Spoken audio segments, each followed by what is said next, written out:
Can you hear me? Also there? Yeah. All right. Well, another Tuesday. This is sort of my clock. Zoom talks. If it's a Zoom, it must be Tuesday. So, anyone new here? Or if anyone has any questions before we, so Sherry is a new. Nice to meet you, Sherry. So,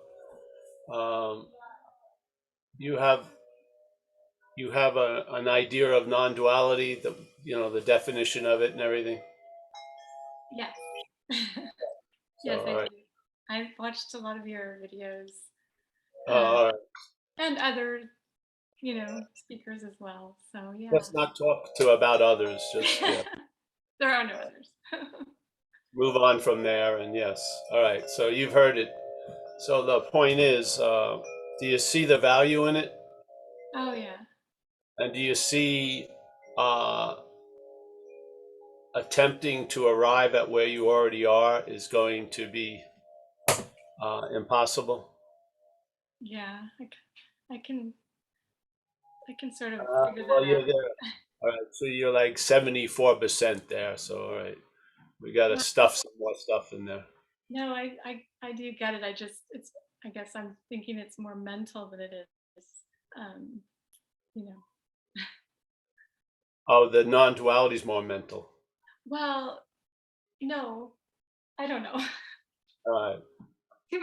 The point is, well, in a sense, it's mind for sure, big M, but not mental. Yeah. And the action figure has its own course. Yeah. And it has its own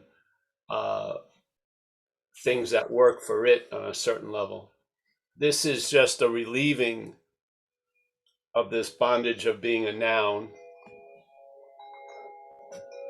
based on the fact that there isn't a noun. So the possibility of being relieved from the bondage of self is quite high because there's no self really to be bonded to. It's an idea, yeah? Mm-hmm. If there was a real boogeyman called self, then maybe it would be freaking, it would seem to be a hopeless state of being dominated by this nasty thing called self. But there's selfing that implies something, and then we jump into the noun, really. We don't jump into the noun, we project the noun, our head itself, yeah?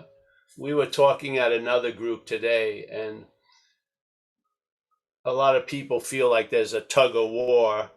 There's a gravitational pull from the mental state, and then hopefully they get caught in a trade wind of the absolute. And hopefully they can break through the gravitational field and start getting a draft from the infinite field, let's say. But it always seems like they're getting broadcasts from the old field all the time. And if you look at it as a tug of war, you're the defining what side, quote unquote, is going to win is based on you, really.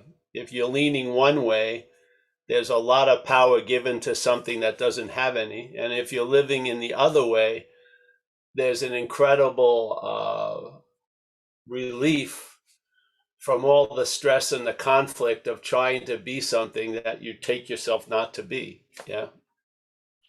So it's us that throws the match in a sense. Yeah. And so as a great master, Jesus Christ said, you can't serve two masters at the same time.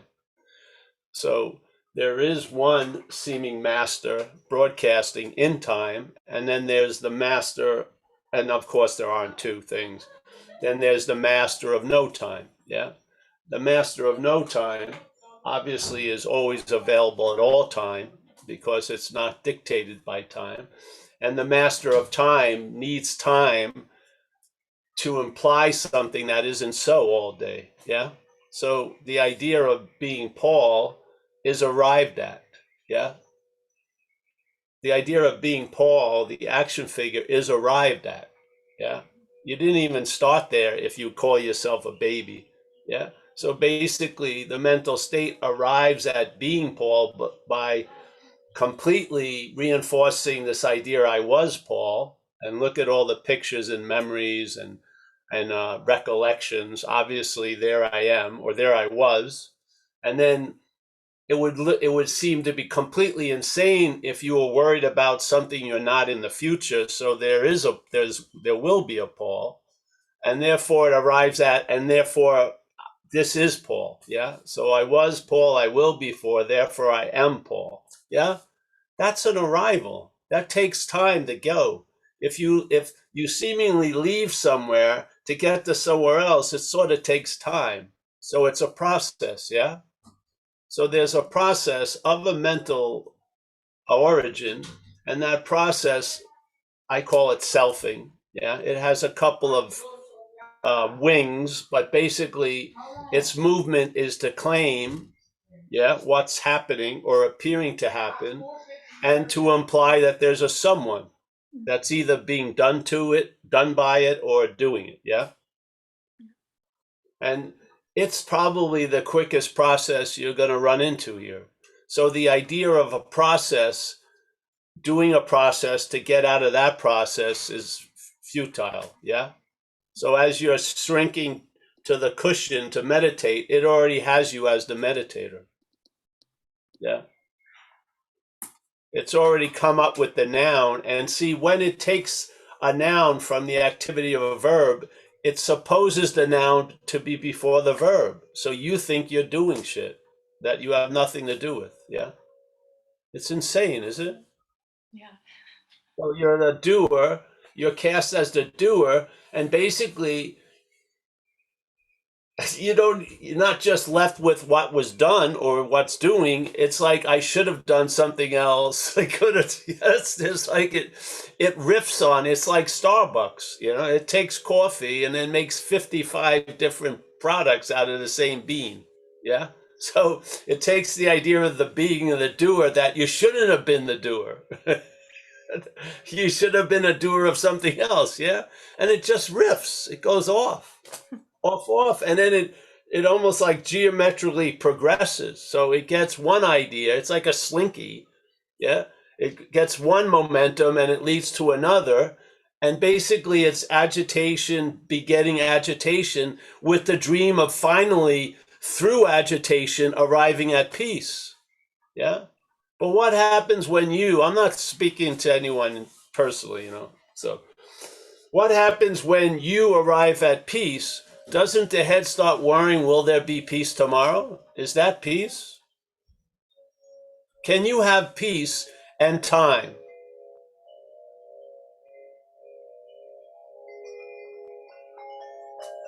Can you have peace and time? If the peace is of time, then the possibility that something could change, and there goes the peace. Yes? So now the peace that's claimed is used to cause more agitation. How are you going to get out of that as that? It's impossible. Yeah? So, this is the futility of being a hearer of the message, when the real act is hearing the message. There is no hearer of the message. Once there's a hearer of the message has been neutered. Yeah? It just goes like that.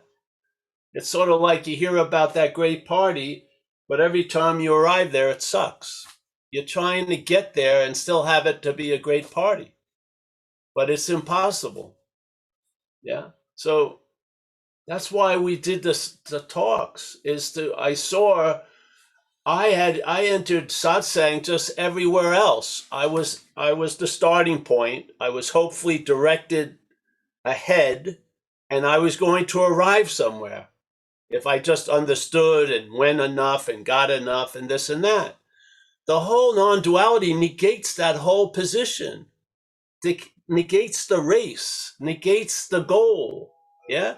It's basically on the assumption, which if entertained will prove to be a fact, is being ourselves reality. Yeah? Being ourselves reality, not when the conditions are right, not when I'm in Tibet or northern India, but being ourselves reality.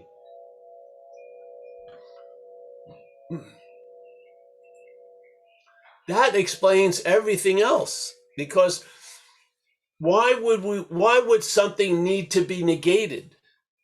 There's no non-Christianity, is there? There's no non-Buddhism. There's no non-Hebrew. There's no non-Jewish, but there is non-duality. Yeah, it's weird. Most things are there to support something, where basically the message of non-duality negates the false support. Yeah. And when you hear the message, when there's a hearing of the message, it never called me to arms, ever. It's always been disarming. Yeah. You could just take it, you could just chill, because you're not going to get it. All the pressure's off, really. Yeah. You don't have to go through that incredible effort to try to achieve something that's only going to be thought about as something I can lose. What an insane prize. So, yeah. So not two is just that. Doesn't it feel like two here? Yes. Right where I'm sitting, sometimes I'm cast as an object and I'm thought about. Sometimes I'm the thinker. Yeah. Sometimes I'm seen as the subjective aspect. Sometimes I'm seen as the objective aspect. And in the narrative, the objective aspect has the attribute of the subjective. When someone says I'm conscious, they're pictured as a body being conscious. Yes? I'm seeing, it sure sounds like Paul, which is basically pictured as a body, is that which is seeing, is it? Is Paul seeing? Or is Paul really, let's say, the camera that's seeing through? Yeah. Is Paul providing the light to the camera? Yes, but not as the camera, as its real nature. Yeah. So this is just a negation, not a denial. A mental denial is not negation. Mental denial is the mental state is confronted with believing something is so real, it can't take it, so it denies it. Yeah, it has to deny it. Yeah, this is not a denial, it's a negation. Yeah, you hear the message, hopefully the message lands in what you are, and then there's a negation of what you're not, basically. Yeah. Instead of trying to negate what you're not as what you're not, there's a negation of what you're not from what you are. It's beautiful. It's clear, simple. It doesn't take any U-turn or an extreme right or a left. It's seamless. Yeah. It's a seamless thing. When the negation when the negation works, there's no movement. There's no second movement. All right, now that that's negated, I'm going to move to the goal. You are what you're looking for. Yeah, right there and then. And then it's so quick, it starts getting you locked into another possibility that what I'm looking for is what's looking. And it takes absolutely no time to arrive at where I already am. And then suddenly things start happening prior to time. Yeah.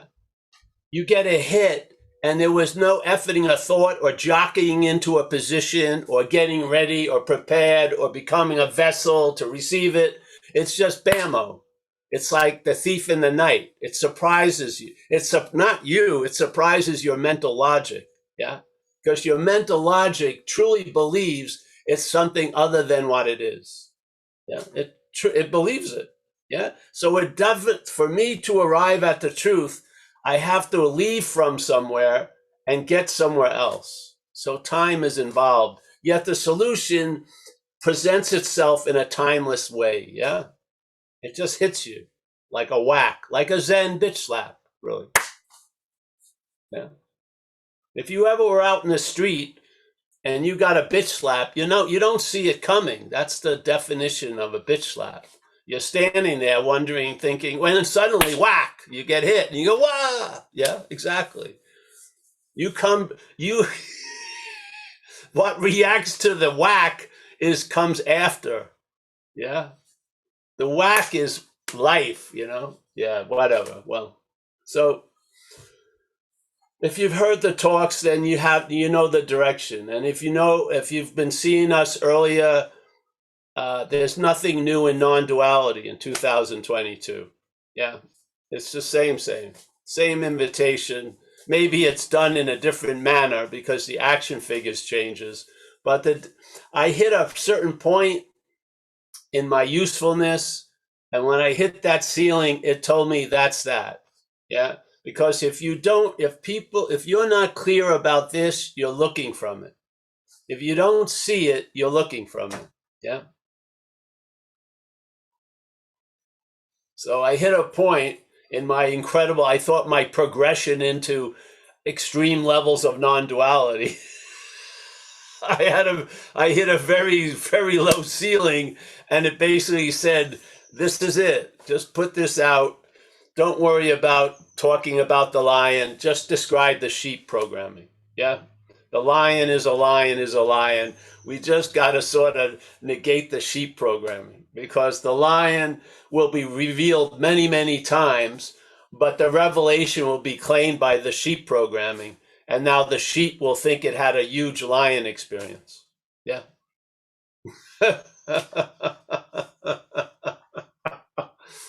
You don't beat it, you just see it. There's no beating it. You see it. You see it, and then we picture what it's trying to imply. It can't produce a self. It implies one, and then then there's the hand slips into that glove, yeah? But there's no glove that's made. There is no manufacturing of self. There's selfing. That implies there's something that's never been, never will be, never was. Yeah. And when you feel like a self, you feel like you've been one. Yeah. It gives you a historical sense. So it's not like you got any options that you could stop the becoming into self, is you already are one. So you're left behind the 8 ball, basically. Then you may go out and try to kill an imaginary thing. That doesn't work. Yeah. This isn't vanquishing a non-existent thing. It's just seeing it.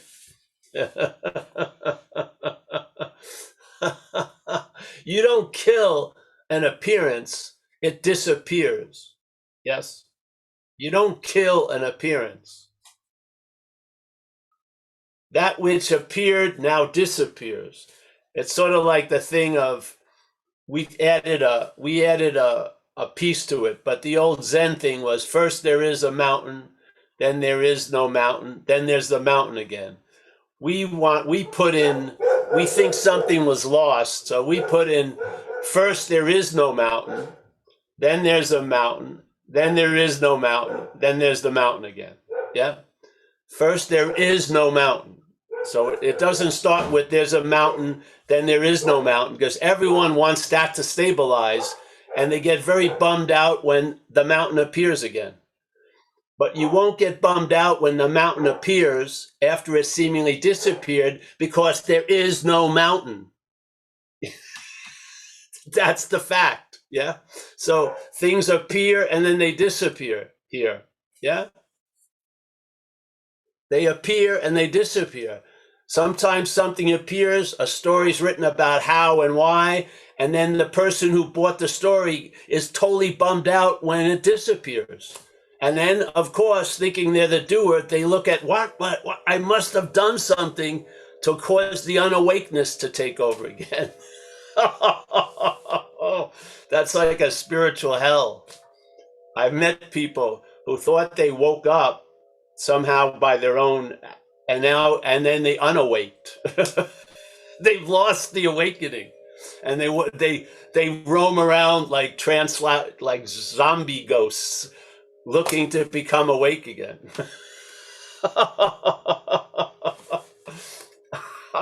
I shouldn't laugh because it's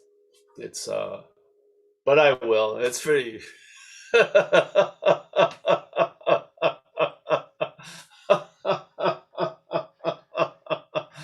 What's one to do if you feel like you got something, you can feel like you lost it, right?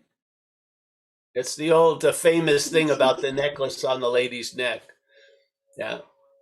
She feels like she lost it and her whole life gets bummed out, and she now, nothing will work because that was the source of everything working. And she's so bummed out, she asks all these people to help her find it. And they don't know what to do. So they've heard somebody speaking up north saying they found a necklace. And they can teach you how to find a necklace. Yeah. And so they go on a pilgrimage to see how they can learn to find the necklace again. All the while, the necklace has never left. It's been on the neck the whole time. She thought she lost it. And then when she goes up north and then she believes she found the necklace, she has great joy. Isn't that the definition of dreaming? Isn't that dreaming? So you have joy because you found something that was never lost. That's dreaming. You're bummed out because you lost something that can never be lost. That's dreaming, yes? And have effects as if I feel completely abandoned by the necklace when it's on the neck. All you need is to check it out, yes? What happens? Oops. What happens is the mental reaction is, I found the necklace. But that's not true. The necklace hadn't been lost. It's always been there. Well, whatever, We just pound away every week, every year. Because I'm not going away. I'm not. It's going to keep presenting it exactly like it dictates. Because it's pointless to keep looking for it. Yes? You want to get better as the action figure? Great. There's tons of techniques and skillful means. But the action figure has its limits. Yes? It began, seemingly, and it's going to end, seemingly. Yeah? It's like polishing a huge piece of brass. You're probably never going to get to the end of it, and then it's going to poo. Yeah? Or look at like these muscle people. They work out. Maybe they feel great, and then gravity wins, Everything droops, and they fucking hanging off. The body's got its own, it came to go. Yeah. You'll have shoes that will outlast the body. You buy a nice pair of boots, they'll still be there in the closet after you've been completely forgotten. What did they used to say? You have to die before you die. No. I think we're already dead, so there's no necessary to die.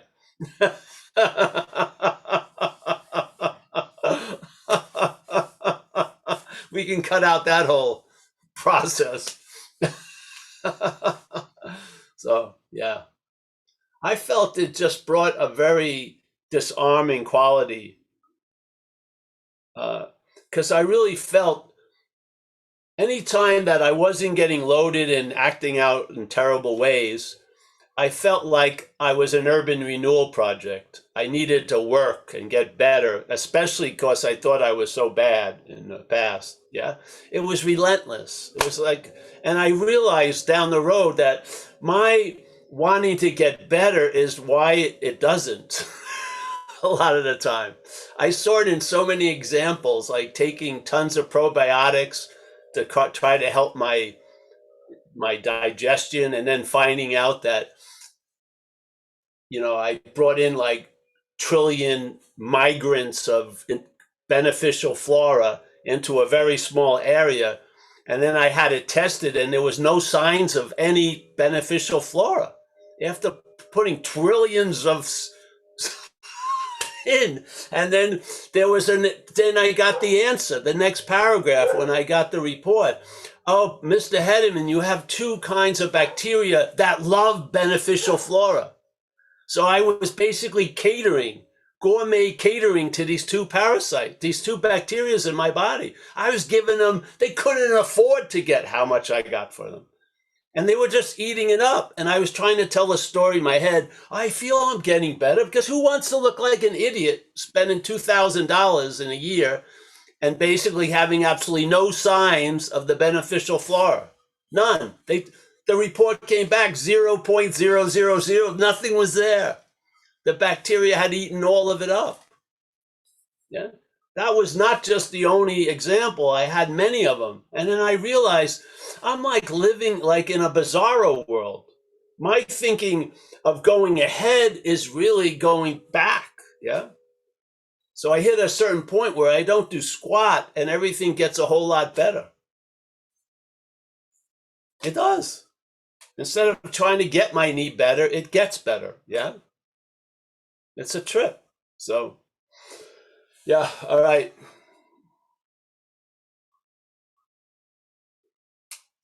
Sina, take it over. Take over. I am curious. Could you elaborate more that we're already dead? Well, the thing is, see, as Ramana says, there's a non-existent thing. So that means something that isn't alive, right? So the non-existent thing is the body, yes? So basically, if you're identified as the body, yeah, you're basically, in his view, a non-existent thing. So there's no life or death in that, is there? A non-existent thing doesn't exist. Yeah. I feel my pulse. I feel my heartbeat. When I meditate, I feel it. Gagung, that thrill, that throb right in the center of my chest. Yes, but how long are you going to feel that? How would I know? That would be in the future. Let's say, all right, so 70, 80, 90 years. Yeah. This is dreaming. Yeah, but any kind of projection into the future is the future. It's a hypothetical. I'm just saying it's dreaming, honey. What's verifying that you're alive is dreaming. Yes? Just like if you didn't wake up this morning, you would think you were alive in the dreaming last night. Well, I have had some trippy dreams where they felt really real. And it wasn't until I woke up that I was like, oh my God, that was just a dream. So in that way, and I've thought about this a lot too, and I get a really trippy feeling inside of me. It's happening a little bit right now when I think that this could be that too. Like I never really woke up this morning and this is just part of that extended dream.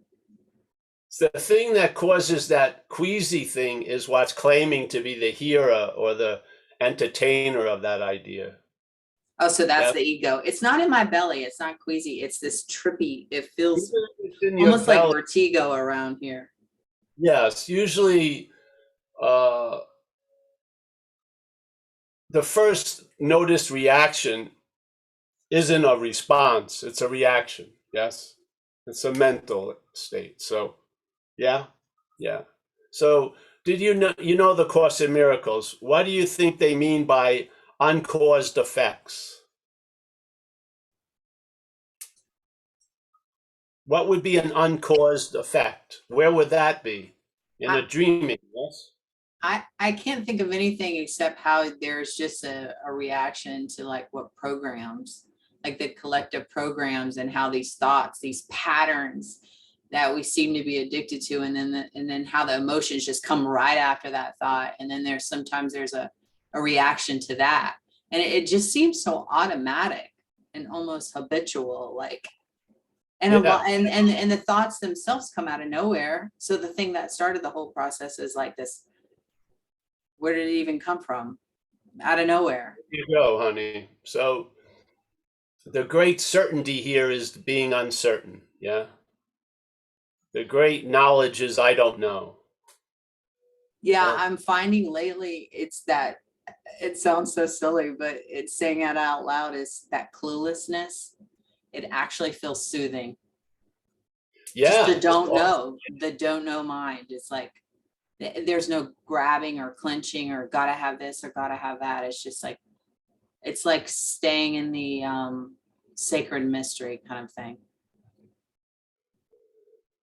You know, like the dog we have, yeah? It's defined as a dog, yeah? It has a somewhat of an ability to understand, but usually it's like this, you know? It's, yeah? Now, you can play with that, yeah? Which it bothers me when I see people do that. They take advantage of the dog and to make a joke or a prank. And I said, well, that's above their pay scale, you know? Well, I think in the same way as an action figure, a lot's above our pay scale. Yeah. Yes. And the mental logic, if you see it from outside of it, it's insane, tell you the truth. Yeah, that's what I've been seeing lately, is a lot of the thoughts and the programs and then the resulting emotions, they're literally insane. Because they're not true, and they're just based on insanity. Yeah, and now don't do anything with that, and just let it sink in and see what happens. Yeah, yeah. All right. Well, I don't want to hog up the time, so I just want to, if anybody has a question for Paul, all you have to do to raise your virtual hand is go to the Zoom toolbar, that little smiley face with a little plus sign in our dream here together. It says reactions. It's not a dream, it's dreaming. It's dreaming. We're inging together. It's no dream. The dream isn't a thing. It isn't a place. It's an activity. Yeah. Yeah, I was dreaming when I wrote this. All right. So reactions. Yeah. Raise hand. Now, you got me laughing though. So there's progress. You got me laughing. An ignorant lyric. Have that weird dream. What's that? An ignorant lyric would be, I'm in a dream writing this. Oh. So the lyric is, I wrote it while dreaming, yes. Yeah. I'm in a dream writing this, no. Yeah? Okay. Anybody have a question? I'm getting a little trippy right now. So. All right, it isn't trippy. Just use that. I'm going to use it. A good description of what's happening is, I was dreaming while writing it, or there was dreaming while it was written. I guess because I keep thinking about this actual dream I had of you, and in the dream, you were coming after me, and I can't believe I'm saying this out loud, and I was scared. And then when I woke up, I was like, oh, it's because that part of the ego part of me wasn't ready to wake up yet. And your message. Most people would be afraid if they dreamt of me running after them. I don't think it's anything special. I mean. and so I keep thinking about that dream where you're coming after me, and I'm like, especially and I was running away. Especially if I haven't been taking care of my personal hygiene. You don't want to see. That would scare me. I was talking more about the dreaming, and then I'm in a dream writing this. You see, the dreaming claimed is I'm in a dream writing this. Yes? The dreaming is this writing happened while in dreaming. Yes. There's a verb. The other thing is the verb plays second fiddle to the noun. I'm the one writing this in a dream. This is the interpretation of selfing, and then what's happening. A basic objective account of what's happening, and then the subjectified version, which is a narrative. Yes? So verbs become second fiddle to a noun. The noun of I, me, my. Yeah? This is playing all day.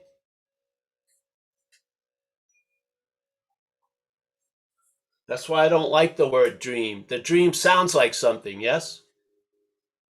When you hear the word dreaming, it sounds like an activity. So dream sounds like river, and then there's rivering.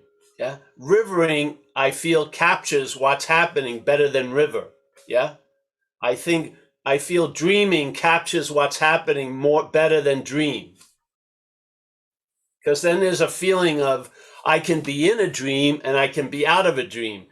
There's no in and out of dreaming. Yeah. But if you're awakened, then that's supposed to be you're awakened from the dream state. The mountain still appears, honey. So even after you have this great seeing, this seeing, and it's there will be the dreaming continuously. Well, if you're still here, then yes.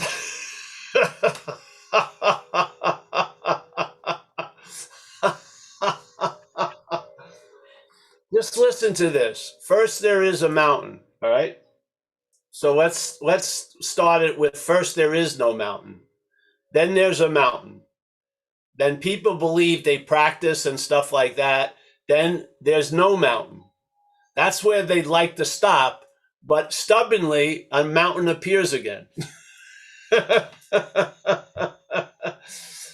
What allows you to travel lighter through the reappearance of the mountain is the fact, first there is no mountain.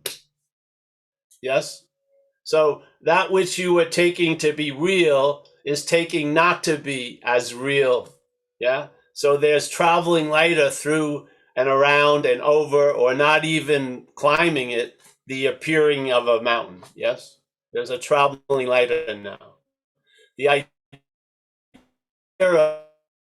of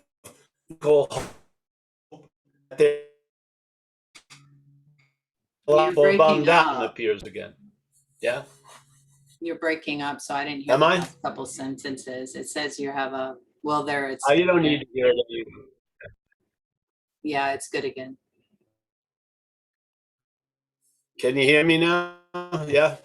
Yeah, it's a little spotty. Uh-oh, you froze. Take really, or you could have nothing occur, and then there is no mountain. There's a complete recognition that this is dreaming. Yeah? So there is no mountain. And then there's a mountain. You didn't do anything to bring about the appearance of the mountain. Yeah? Right. So what we're saying is we want to put something before that, because it sounds like there was a mountain, but I believe first there is no mountain, then there's a mountain, then you go through a spiritual practice and shit, and you arrive at there is no mountain, then the mountain appears again and hopefully completely convinces non-duality.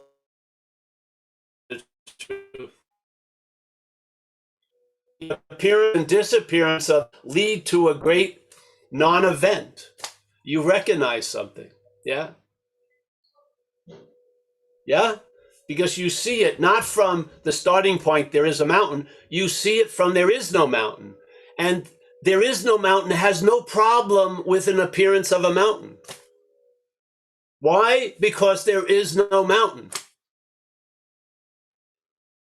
This isn't like a super ninja skilled person to hike around the mountain at the quickest speed with the least amount of effort. No, there is no mountain. So it's like the nothingness appearing as a somethingness, but even if it's a somethingness, it's still ultimately the nothingness, which is what I am, the nothingness. Well, yeah, you could just strip down some of those words, but yeah. Yeah. So what you learn a lot of people come to non-duality after attempting to disappear the mountain. And getting bummed out when the mountain didn't stay disappeared. So they were frustrated and very disappointed when the mountain seemed to show back up again. Yeah. And what they were doing doesn't explain it away, because what they were doing was you can completely disappear the mountain. Yeah. This is a perfect time for non-duality to be heard, because non-duality doesn't bring you back to the same starting point. It doesn't bring you back to mountain. It brings you back to there is no mountain. And then you travel a lot lighter through the appearances of mountains. Yeah. So that's why it's so light, because you see the nothingness of it all. Yes, exactly. So a lot of people need to be convinced by trying to disappear a mountain.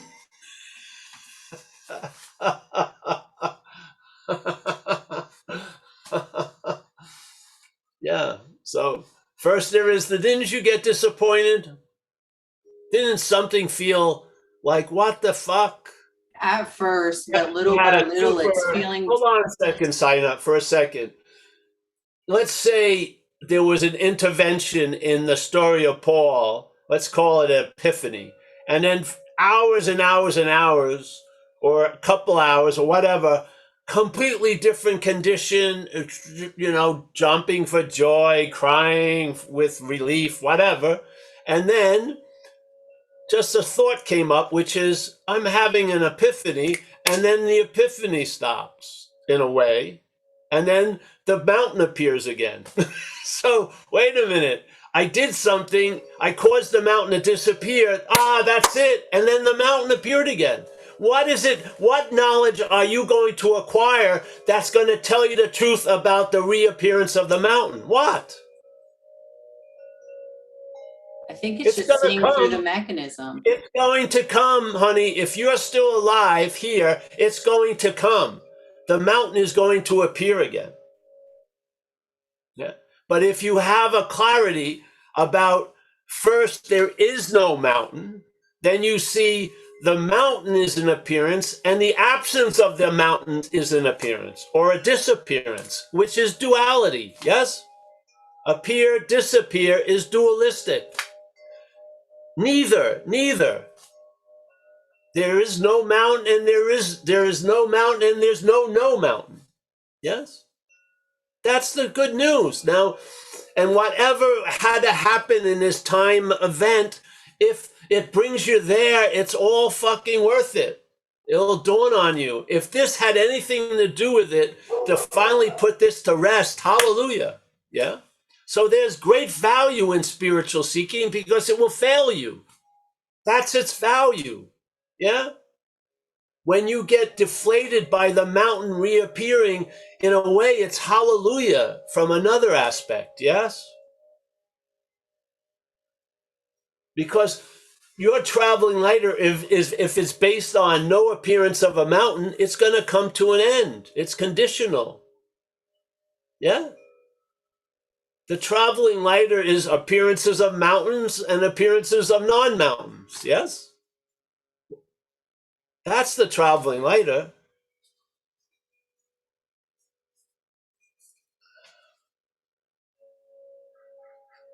I know one of the thoughts that pulled me right out of it before was the thought, I just want to stay like this.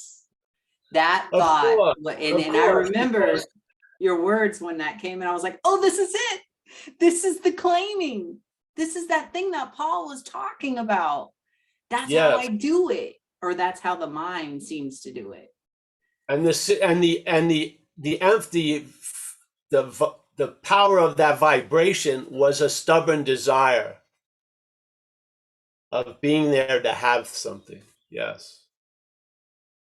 Yeah.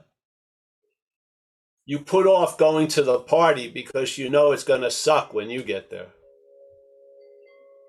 Yeah. You want to keep trying to work it where it's going to be great and I'll be there to enjoy it. Yeah. It doesn't work that way. Yeah. There's a loss of interest in that noun, in that thing that was and will be and therefore is. It's a loss of interest in that. And it gives you an ability that is available, but never mastered by the head, yes, of traveling lighter. And really, after all the illusory balloons of spiritual transcendence get burst and popped, what more do you want? Yeah, just a basic, reliable traveling lighter through whatever life has in store for you. This little 80-year run or 70 or 90, whatever. Yes? Yeah, it's like seeing mind is no longer God, because that's the way it's been trying to play this whole time. Yes, yes. There'll be a lot of seeing without a seer. It's beautiful, yes. So you'll stay in what's before the claiming instead of being presented as what's after the claiming. Yeah. So, yes, the feeling of life will be a verbish nature. Yeah. So when you describe something, you won't describe it as a dream. You'll describe it as dreaming, as an activity. Yes. With no source, no creator, no doer, no this, no that. Just activity, activity, activity. Yeah. All right, we have 10 minutes left. If anyone wants to ask a question, I kind of hogged Paul tonight. You can raise your virtual hand.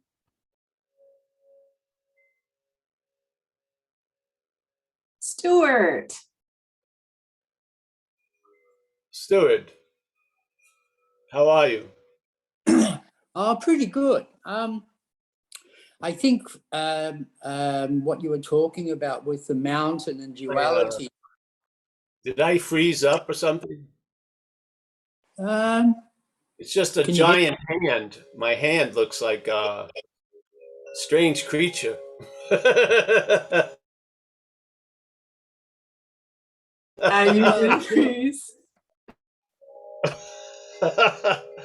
Metamorphosis is happening before our eyes. I'm going back to the amoeba state. Oh, all right, Stuart, I can hear you. I thought you were going to Zen bitch slap me with that hand there. Look at it. It's like, whoa. It's blowing up like a zeppelin. It's a big hit. Well, yeah, I was just thinking when you were talking about the mountain scenario, and for me, I think the mountains, it's still a mountain, but it just seems less solid. Yes, yeah. Hey, that goes a long way. Yeah. Yeah, yeah, and also like with the dream,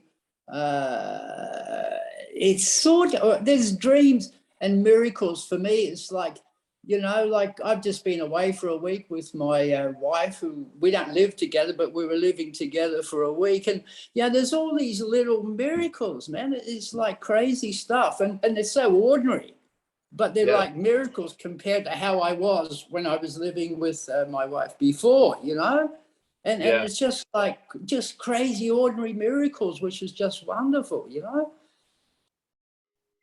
Fantastic. Yeah. And also, go on. No, I was just going to throw in about the mountain. There'll be no need to climb the mountain. That's a very nice one. Yes.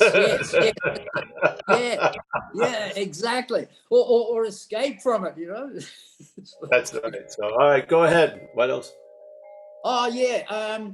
And the other thing I came was like the, you know, like people can have what do they call it? Deja vu? Deja vu? Yeah. Whereas the dream can seemingly be very wavy and not so solid as a dream. There's a lot of that, actually. It doesn't get highlighted in the daily report from the head. Yeah. Yeah. The head will forget a miracle in about a half an hour, really. Yeah, yeah. But even if there's something a little bit out of the ordinary, say like a deja vu or something like weird shit like that, for me, long as there's no claiming of it, it's just part of the dream, but it's a sort of like a bigger sort of dream or something. I don't know. Well, at least it's sort of like getting a bologna sandwich with mayonnaise. So the mayonnaise upgrades it a little. Yeah. Yeah. But as long as there's no claiming, then it's really nice, you know. As soon as the claiming comes in, it gets really friggin' ordinary, you know. Oh, there you go. Yes. Well, I rest my case. See. Yes. Yeah. So that was it. See, in a way, everything is cool, but a lot of times what changes the meaning of things is the placement. Yeah. So let's say there's a living aspect and an interpretation aspect. If the interpretation aspect gets put before the living aspect, a lot gets changed. Yes. Yeah. If there's a living and an interpretation, you'll probably grow into a very good sense of humor. Yeah, because the interpretation's freaking hilarious a lot of the time. About Okay. what's happening. Yeah. And you'll never be disappointed by its myopic view. It will just keep it's incredible. So the point is, I feel the mental state has become gluttonous with a lot of interest and attention. Yeah. To the point there's not even close to a balance. It's interpretation at the expense of living. Yes. Yeah. But when you're living, it doesn't have any big problem about the interpretation. But the interpretation has a big problem about living. Yes. So I find it's really dry if you keep having living replaced with an interpretation. It's very dry. Yes. And you end up getting to be right about a lot of shit, but probably pretty much alone. Yeah. So I feel so if you have if selfing has become a self, the interpretation is before the experience. Yes. Yeah, for sure. If selfing is seen as selfing, you're seeing the interpretation from experience, not So you're living and you're seeing the interpretation instead of being bereft of any living and just thinking the interpretation is living. Yeah. Would you consider like the same as the interpretation is the same as I give meaning to everything? Like the Course in Miracles thing? I think it's a unique aspect of this. Yeah. So everyone, it's like an art project. So a reaction from where you are is going to be different than a lot of reactions from where I am. So the same thing can induce millions of different meanings. So it's pretty cool. Yeah. I feel like the meaning, like there seems to be like a program running in me that it automatically just wants to give meaning to what it's gave meaning to before. But when I don't buy into that, that can change. Yes, for sure. Yeah. And then the thing is, what you travel lighter through is meaning. Because there's nothing here, it's inherently empty. What the jungles and the forests are meanings. Yes. So and my meaning and meaning is quite different. Yes. Yeah. So in the English language, the word my infers a lot of the distribution of meaning in life. Yeah. Even when you're a kid at the 2 or something, they start calling stuff theirs. Yes. Yeah. My toy now, and then the playing in the sandbox becomes a little bit like a skirmish, a battle. Because now this is mine, and so you can see it. You can see it starting to formulate, and then it goes off. Yeah. So Thank the problem is from relief Yeah. Yeah. When you're Yeah. relieved of it, you can sort of, there'll be a reverse engineering of something. You'll see how things came about, by the relief of it. Yeah. I feel that. I really do, and I'm so grateful for that. It's wonderful. Yeah. So Great. thank you, Paul. Hey, you're welcome, bro. Thank you for showing up, Stuart. It's like you never left, so that's always good. Thank you. Hey, Paul, Good. it's time to say goodbye. Is it time to say goodbye? Why Can you would happen believe if it? I don't want to say goodbye? Oh, you don't have to. There you go. You can just be like We're gonna stay that. on a and week then- together, like a filibuster. I'm not going to leave the podium. Well, you can hang around for Joy's program that starts in 1 minute. We'd love to have you. That would be quite an interesting adventure. You called my bluff. Yeah. I would love it. I would love it. fold You my should card. totally stick around. I fold my cards. I gotta go. So, All right. Much love to you, Paul. thank you for today. Thank you. Well, thank you. Every Tuesday. We'll be here next Tuesday, but the weekend after that we won't be. Oh, thank you. Thank you for the reminder. 28th, we will not be here. Yeah. We'll be back east. Yeah. All right. Paul. Safe travels. We got Kathleen and Bill, the dynamic duo. Yeah. You know, you ever go to those things? Probably not. No one here has gone to monster truck rallies, do you? No. But here we are. These are monster lazy boy rally. Kathleen against Bill. They've been champion for about 4 years running. Look at the size of those things. Yeah. Thank you, Paul. Thanks for everything. Yeah. You're the best. Hey. Thank you, everyone. Beverly, nice to see you. I hope you're, I don't want to ask about your election. I hope it went well. Thank you. It wasn't yours anyway. So there you go. All right, we got Stuart.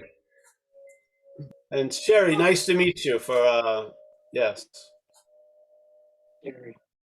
We got Maya, there she is. Bernal Heights, San Francisco. Kelly, I don't know, where are you, Kelly, in LA? In Wisconsin. Oh, Wisconsin, wow. That was way off. Yeah.